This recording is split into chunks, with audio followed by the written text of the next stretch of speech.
बिहार से इस वक्त की सबसे बड़ी खबर सामने आ रही है। आपको बता दें, एक्टर पवन सिंह लड़ेंगे बिहार विधानसभा चुनाव। आपको बता दें, ये बड़ी खबर सामने आ रही है। बिहार विधानसभा चुनाव लड़ेंगे पवन सिंह। क्या है पूरा मामला, इसकी ज्यादा जानकारी देंगे editor in chief Neeraj Sharma.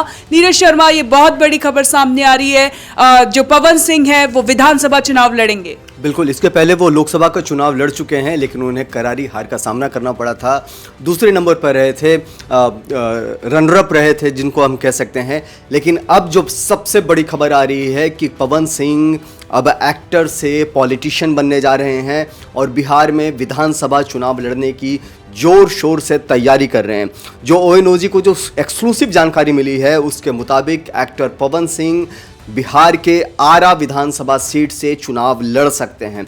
जो शुरुआती जानकारी सामने आई है इसके मुताबिक वो राष्ट्रीय लोक मोर्चा, जो उपेंद्र कुशवाहा की पार्टी है, उससे टिकट लेकर के विधानसभा का चुनाव लड़ सकते हैं। आपको बता दें साक्षी कि ये बेहद दिलचस्प मामला है। ये वही उपेंद्र कुशवाहा हैं जिनको करारी हार का सामना करना पड़ा था 2024 के लोकसभा चुनाव में काराकाट सीट से, क्योंकि पवन सिंह उसी सीट से बतौर निर्दलीय प्रत्याशी चुनाव मैदान में उतर आए थे और सेकंड पोजीशंस पर रहे थे।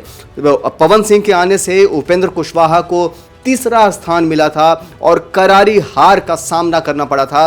लेकिन अब वही पवन सिंह उपेंद्र कुशवाहा की पार्टी से ही चुनाव लड़ने का पूरा मन बना चुके हैं और किसी भी वक्त इसका आधिकारिक ऐलान हो सकता है। जैसा हमने बताया कि शुरुआती जानकारी जो मिली है उसके मुताबिक आरा विधानसभा सीट से चुनाव लड़ने की पुरजोर तैयारी कर चुके हैं पवन सिंह। तो ये फैसला जो है पवन सिंह के फैंस के लिए बहुत बड़ा है और साथ ही साथ बिहार की राजनीति के लिए भी बहुत बड़ा फैसला है। सर, जिस तरह से आपने बताया कि आरा सीट से वो चुनाव लड़ेंगे, और ऐसे में आप ये बताइए उस सीट का क्या कुछ समीकरण कहता है? वहाँ की जनता क्या पवन सिंह को प्यार देगी? वोट बैंक उनको मिल पाएगा उतना? क्योंकि उन्होंने चुनाव में जो निर्दलीय चुनाव लड़ा था उसमें उनको हार मिली थी। अब क्या जो उनकी फैन फॉलोइंग एक्टर में है, क्या वो अब पॉलिटिशियन के तौर पर भी नजर आएगी? देखिए, पॉलिटिशियंस के तौर पर भी बिल्कुल नजर आएगी, क्योंकि जैसा हमने काराकाट लोकसभा सीट का हमने जिक्र किया, काराकाट लोकसभा सीट पर वो निर्दलीय प्रत्याशी के तौर पर उन्होंने पर्चा भरा था, नामांकन दाखिल किया था और चुनाव लड़े थे।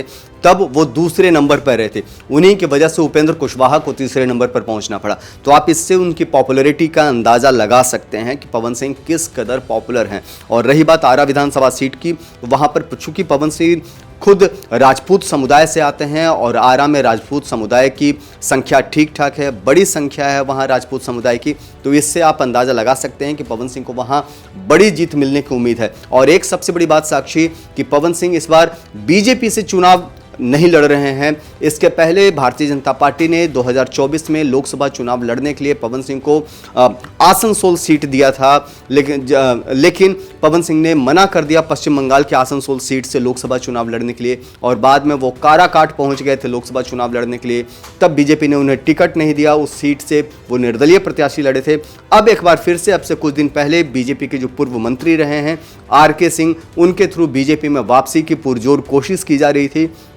लेकिन कहीं ना कहीं शायद बीजेपी ने अनुशासनक फैसला लेते हुए पवन सिंह को बीजेपी में एंट्री तो नहीं दिया। लेकिन अब पवन सिंह राष्ट्रीय लोक मोर्चा, जो उपेंद्र कुशवाहा की पार्टी है, उनकी पार्टी से चुनाव टिकट लेंगे और आरा विधानसभा सीट से चुनाव लड़ेंगे। तो देखिए, बिहार से ये बहुत बड़ी खबर। आपको बता दें, एक्टर पवन सिंह अब पॉलिटिशियन यानी नेता के तौर पर अपनी किस्मत आजमाने जा रहे हैं। देखना ये होगा जनता उनको कितना प्यार देती है। उनकी जो एक्टर के तौर पर छवि है, क्या वो पॉलिटिशियन के तौर पर भी वैसी छवि उतर पाएगी? ये तो समय ही बताएगा।